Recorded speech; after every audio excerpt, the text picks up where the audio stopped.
Bonjour à tous, j'espère que vous allez bien. Dans cette vidéo d'aujourd'hui, nous allons traiter le sujet d'un des serveurs web les plus populaires du World Wide Web, Apache HTTP Server. Durant cette vidéo, nous allons aborder plusieurs points qui seront divisés en deux parties. Une partie théorique, où nous allons d'abord revenir sur le terme serveur web, ce qu'est Apache Web Server, l'historique d'Apache. Ensuite, on verra le fonctionnement et la structure de ce dernier. En quatrième lieu, nous aborderons les avantages ainsi que les inconvénients de ce serveur. Et enfin, une comparaison du serveur web Apache avec d'autres serveurs web, comme le serveur Tomcat. En ce qui concerne la partie pratique, nous allons procéder à l'installation et à la configuration d'Apache Web Server sous Windows ainsi que sur un système GNU Linux, Ubuntu dans notre cas. Premièrement, revenons sur le terme serveur web. Qu'est-ce qu'un serveur web? C'est un serveur informatique qui permet de stocker et de publier des pages web sur Internet ou sur intranet, et qui sont généralement écrites en HTML. Le client, qui est généralement un navigateur web, fait une demande de page web au serveur web qui lui renvoie en réponse la page demandée. Le protocole de communication HTTP permet au serveur web de communiquer avec le client. Un serveur web peut faire référence à des composants logiciels ou à des composants matériels, ou à des composants logiciels et matériels qui fonctionnent ensemble. Au niveau des composants matériels, un serveur web est un ordinateur qui stocke les fichiers qui composent un site web. Par exemple les documents HTML, les images, les feuilles de style CSS, etc. Au niveau des composants logiciels, un serveur web contient différents fragments qui contrôlent la façon dont les utilisateurs peuvent accéder aux fichiers hébergés. On trouvera au minimum un serveur HTTP. Passons maintenant à la définition d'Apache. C'est un logiciel libre.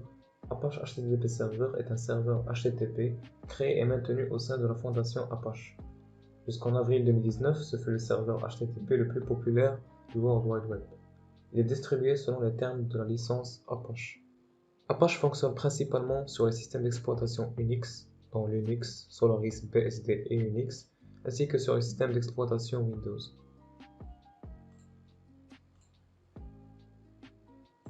Passons maintenant à l'historique d'Apache. Apache est apparu en avril 1995. Au début, il s'agissait d'une collection de correctifs et d'additions au serveur NCSA HTTPD 1.2. C'est un serveur HTTP développé au National Center for Supercomputing Applications. D'ailleurs, cet ensemble de correctifs et d'additions, c'est d'où vient le nom Apache Server, Apache qui veut dire une mise à jour logicielle comprenant du code inséré dans le code d'un programme exécutable. Apache a été complètement réécrit, de sorte que dans la version 2, il ne reste pas de traces de NCSA HTTP2. Donc maintenant, on sait que le serveur et le client communiquent via le protocole HTTP, et Apache est le responsable de la communication fluide et sécurisée entre les deux machines. Ce qu'il faut savoir, c'est qu'Apache est hautement personnalisable, car il a une structure basée sur deux modules. Les modules permettent aux administrateurs du serveur d'activer ou de désactiver des fonctionnalités supplémentaires. Parmi ces modules, on peut citer le MPM, module multiprocessus, qui concerne la gestion des modes de traitement multiples. Il existe encore le SSL, Secure Socket Layer, et le TLS, sécurité de la couche transport. Ce sont deux protocoles de sécurisation des échanges d'informations entre des appareils reliés à un réseau interne ou à Internet. Tous ces modules peuvent être ajoutés à Apache pour des fonctionnalités supplémentaires. Maintenant, on va passer à les avantages et les inconvénients du serveur web Apache. Parmi les avantages, on a le logiciel est gratuit et open source. Le logiciel Apache est un logiciel fiable et stable. Il y a des mises à jour régulières et dispose de nombreux correctifs de sécurité. Il reste très flexible grâce à sa structure basée sur des modules. Facile à utiliser et configurer car il est adapté aux débutants. Il est cross-platform car il fonctionne dans Unix et dans Windows. Apache fonctionne avec les sites WordPress. Et il a une grande communauté et support disponible en cas de problème. Parmi les inconvénients du serveur Apache, il existe des problèmes de performance sur les sites web avec un énorme trafic et l'ajout de trop d'options de configuration peut mener le serveur à des failles de sécurité. Apache et les autres serveurs web. Il existe de nombreux serveurs web. Chaque application de serveur web a été créée dans un but différent. Bien qu'Apache soit le plus utilisé, il a plusieurs alternatives et concurrents. Apache Nginx. Nginx, prononcé Nginx, est une application récente de serveur web lancée en 2004. À ce jour-là, elle a acquis une certaine popularité auprès des propriétaires de sites web. Alors, parmi les différences entre le serveur web Apache et Nginx, Apache utilise une approche multithread pour traiter les requêtes des clients. Nginx utilise une approche événementielle pour répondre aux requêtes des clients. Apache gère le contenu dynamique au sein du serveur web lui-même. Mais Nginx ne peut pas traiter le contenu dynamique de manière native. Apache ne peut pas traiter plusieurs requêtes simultanément avec un trafic web important. Mais Nginx peut traiter plusieurs requêtes clients simultanément et efficacement avec des ressources matérielles limitées. Les modules dans Apache sont chargés ou déchargés dynamiquement, ce qui le rend plus flexible. Mais les modules dans Nginx ne peuvent pas être chargés dynamiquement, mais ils doivent être compilés dans le logiciel principal lui-même. Apache est conçu pour être un serveur web, mais Nginx est à la fois un serveur web et un serveur proxy. Finalement, un seul thread dans Apache ne peut traiter qu'une seule connexion, mais un seul thread dans Nginx peut gérer plusieurs connexions. Alors, on trouve que Nginx a plusieurs avantages que Apache. Alors, si vous voulez gérer un site web avec un trafic élevé, Nginx est un excellent choix, car il peut le faire en utilisant un minimum de ressources. Et aussi, le Nginx est utilisé par de nombreux sites web forts, comme le fameux Netflix, ou bien Hulu, Pinterest et Airbnb. Apache et Tomcat. Tomcat est un serveur web également développé par Apache Software Foundation. Alors, parmi les différences entre Apache et Tomcat, Tomcat a été créé spécifiquement pour les applications Java, alors qu'Apache est un serveur HTTP à usage général. Et aussi, bien que vous puissiez utiliser un serveur Tomcat pour servir également des pages web statiques, il est moins efficace qu'Apache. Par exemple, Tomcat précharge la machine virtuelle Java et les autres bibliothèques liées à Java dont vous n'auriez pas besoin sur la plupart des sites web. Et aussi, Tomcat est également moins configurable que les autres serveurs web. Par exemple, pour mettre en marche WordPress, le meilleur choix est un serveur HTTP à usage général, tel qu'Apache ou Nginx. Maintenant, on passe à la deuxième partie de la vidéo. On va voir d'abord l'installation d'Apache sous Windows. Pour cela, on va se rendre dans la page officielle d'Apache en tapant Apache for Windows. Sous la rubrique téléchargement, vous pouvez voir qu'il y a différentes versions. Nous allons choisir la version Apache Lounge. Comme mentionné ici, vous devez d'abord avoir téléchargé et installé le redistributable pour Visual Studio VC Redit 64 ou 86 selon votre système d'exploitation. Après l'avoir téléchargé et installé, on peut télécharger Apache, la version 2.4.51 qui est la dernière, soit sous Windows 64 ou 32.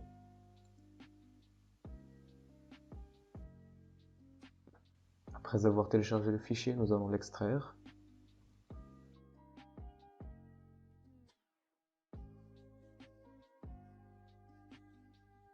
Puis on va copier ce fichier extrait dans le disque C. Vous pouvez choisir n'importe quel répertoire que vous voulez. Maintenant, on va ouvrir ce fichier. Dans Apache, tous les fichiers exécutables se trouvent dans le fichier bin. Donc l'étape suivante est d'ajouter ce répertoire dans les variables d'environnement. Pour cela, on doit copier le chemin du répertoire bin, puis on va se rendre dans Propriétés du PC. Dans cette fenêtre, il y a le bouton Advanced System Settings ou Paramètres système avancés. Cliquez dessus, puis sur Variables d'environnement qui se trouve dans Advanced.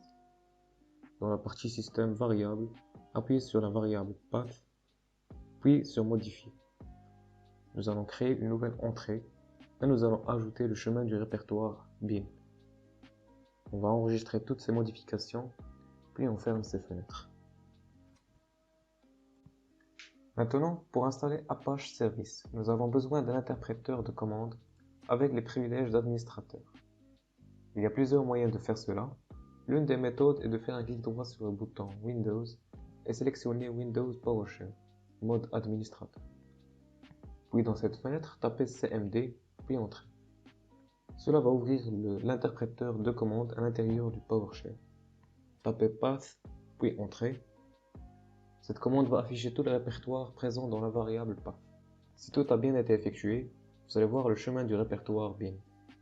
Maintenant, tapez httpd-k install, puis Entrée.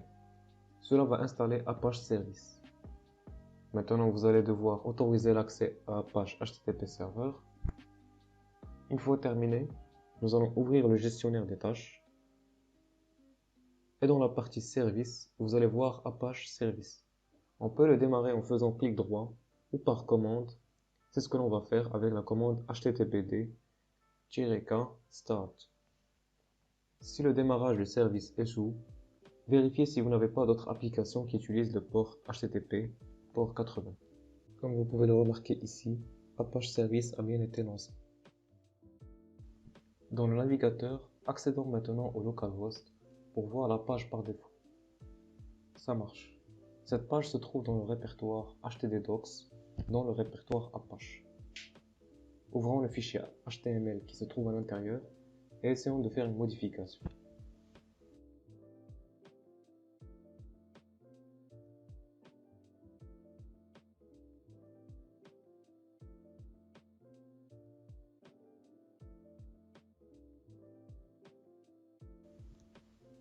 Très bien, tout fonctionne correctement. Comme expliqué précédemment, les modules peuvent être ajoutés à Apache pour des fonctionnalités supplémentaires. Parmi ces modules, PHP en est un. On va donc procéder à son ajout à Apache. Premièrement, on va se rendre dans le site officiel PHP. Dans la partie téléchargement, la dernière version est PHP 8.1.1. Comme vous pouvez le voir, il y a deux types de téléchargement, thread-safe et non-thread-safe. Comme expliqué à gauche, juste ici, Apache fonctionne avec le type thread-safe. PHP nécessite aussi le redistributable Visual Studio, et vous devriez déjà les avoir puisqu'on en avait besoin pour Apache. Téléchargeons donc la version thread-safe. Après l'avoir téléchargé, on extrait le fichier zip, puis on le renomme en PHP 81, 81 étant la version 8.1. Vous pouvez le renommer comme vous voulez.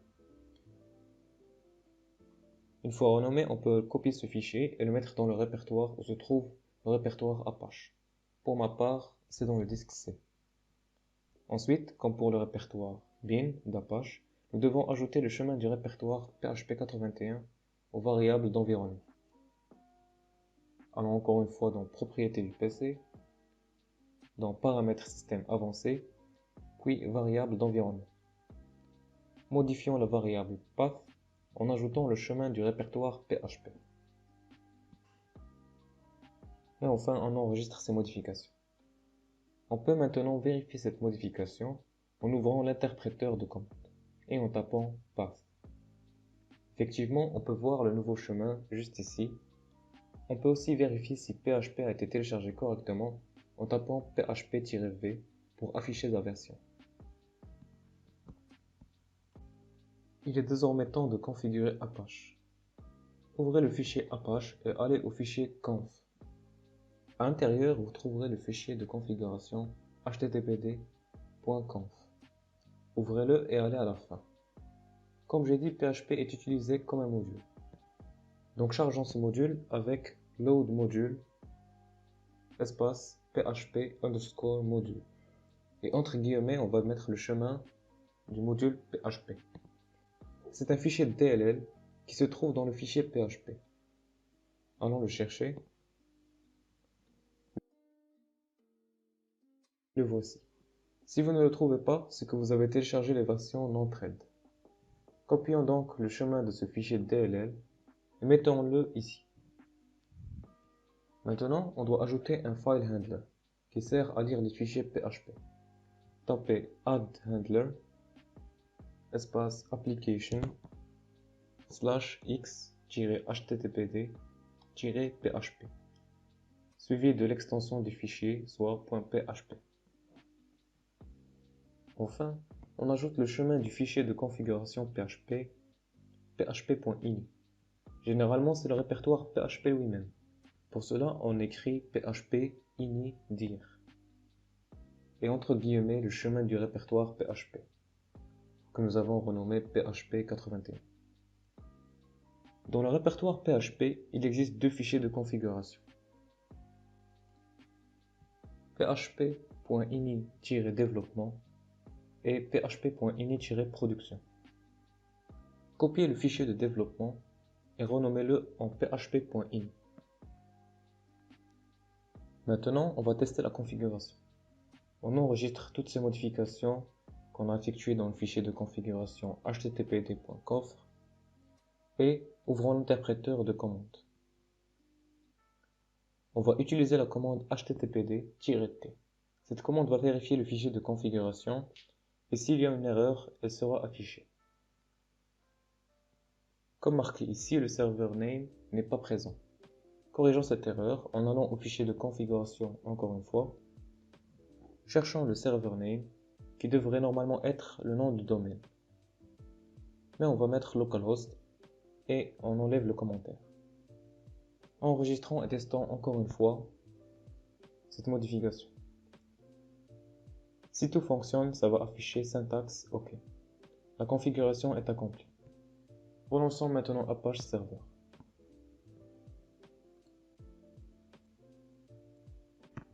Créons maintenant un fichier PHP et testons-le dans notre serveur. Allons au fichier htdocs en remplaçant le fichier HTML déjà créé par un fichier PHP. On va ajouter du code dedans. Ici, je vais utiliser la fonction php-info qui est utilisée pour afficher des paramètres de configuration. Si je rafraîchis la page web, là ça va nous afficher les fichiers du répertoire htdocs. Mais on peut spécifier une page PHP par défaut. Pour cela, on va revenir au fichier de configuration. On va chercher directory index.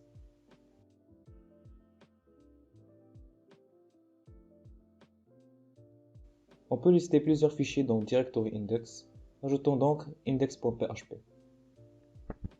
Enregistrons cette modification et relançons Apache Server. Maintenant, si on rafraîchit la page web, on sera maintenant automatiquement redirigé vers la page index.php. Cette page affiche presque tout à propos de notre configuration PHP et peut être utilisée pour identifier les problèmes d'installation et de configuration. Voilà, c'est tout, c'était l'installation à la configuration d'Apache ainsi que de son module PHP sous Windows.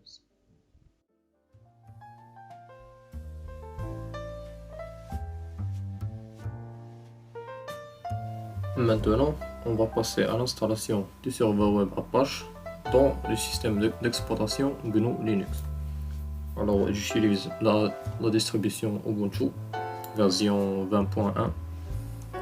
D'abord, je vais ouvrir le terminal.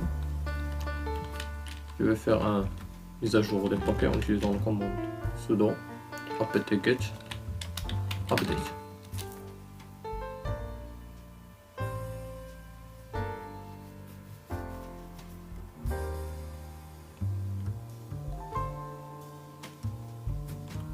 Et maintenant, on va installer Apache 2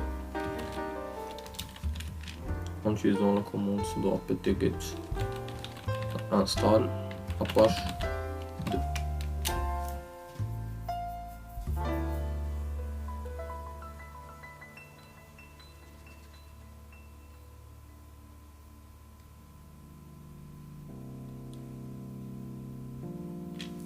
Alors après l'installation, on peut activer notre serveur en utilisant la commande sudo systemctl start Apache 2. Alors on va voir si notre serveur est activé. Utilisant la commande statut Apache 2. Et voilà, notre serveur est activé. On peut également utiliser la commande restart ou bien stop pour arrêter ou bien désactiver le serveur Apache. Alors maintenant, on va voir notre fichier index ou bien notre page. Alors pour accéder à notre page, on peut utiliser localhost ou bien on peut aussi utiliser l'adresse IP locale et on peut également entrer dans notre page en utilisant l'adresse IP de la machine. Alors je vais faire un ifconfig. Alors voilà notre adresse IP. Je vais la copier et et voilà, on a la page de notre serveur web. Alors voilà notre page. Alors notre fichier est dans /var /ww/html. Alors je vais entrer dans ce fichier /var /www/html/index. Alors voilà mon fichier index. Oh, je vais voir mon fichier index en utilisant l'éditeur de texte gedit index.html. Alors voilà notre fichier HTML. Alors on a là un peu d'HTML et du CSS. Alors voilà notre fichier. Maintenant, si on veut créer notre propre page HTML, il faut modifier le fichier index. Par exemple, je vais d'abord faire une sauvegarde de cette page. Alors je vais faire une copie index.html. Je vais l'appeler index origin.html. Alors il faut faire un sudo. Et voilà, on a maintenant deux fichiers index et un fichier indexorigin.html. Maintenant on peut modifier notre fichier index. Je vais utiliser sudo gedit index.html. Alors je vais effacer tout ce contenu. Alors je vais créer d'abord une balise HTML.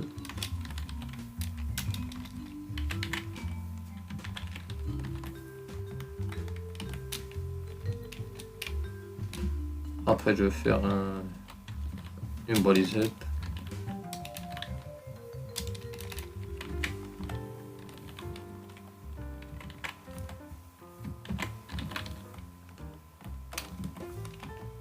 Je vais donner un titre à notre page.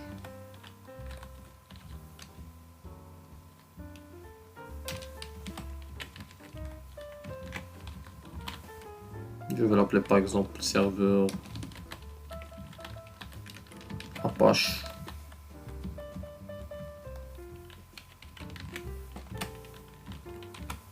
Et je vais ouvrir une valise body.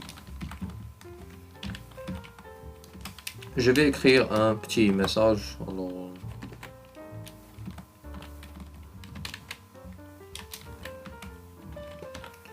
par exemple, bonjour tout le monde.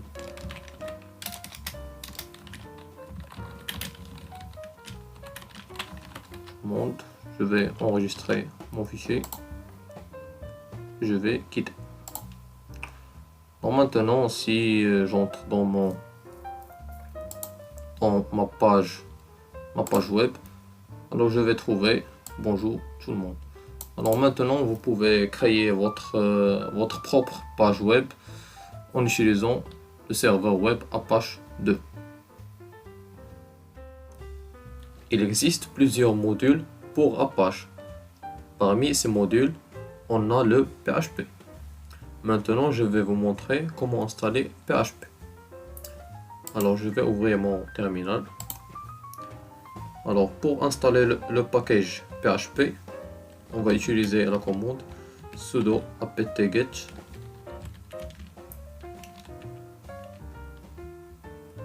install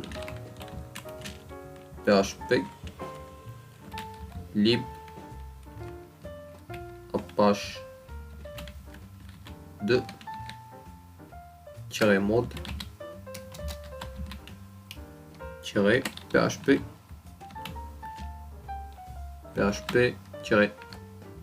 php-mysql.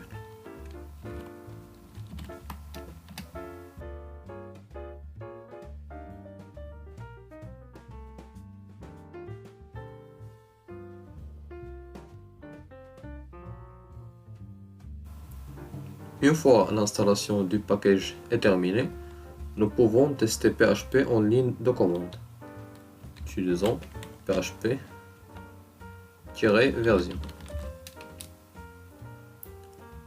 Alors, si PHP est correctement installé, vous devriez voir quelque chose de similaire. Alors, si PHP est correctement installé, on peut maintenant tester PHP pour Apache. Alors, je vais créer un nouveau fichier qui s'appelle info.php.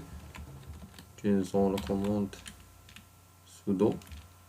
Alors, je vais l'ouvrir par gedit et je vais créer ce fichier dans le répertoire /var /www/html/info.php.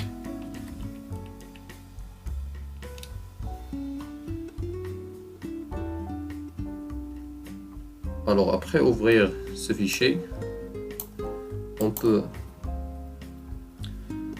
maintenant ajouter ce code PHP suivant. PHP info.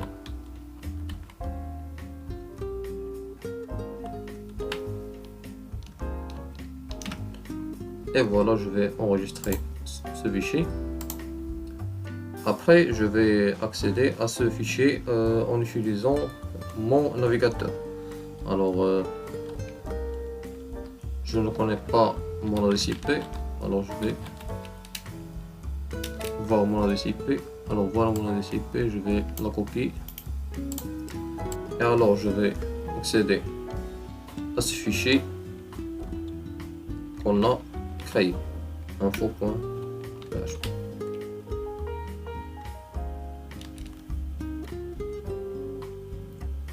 Et voilà, on a le fichier des informations sur notre PHP. Alors, une fois que vous avez confirmé que PHP fonctionne correctement, il est important de supprimer le fichier info.php car il contient des informations qui pourraient être utiles aux pirates. Alors, on peut supprimer ce fichier en utilisant la commande sudo rm java/www/html info.php. Alors je vais voir si le fichier est bien supprimé. /var/www/html. Voilà, je vais faire un ls. Et voilà, le fichier info.php est supprimé. Maintenant, PHP est bien installé dans votre machine.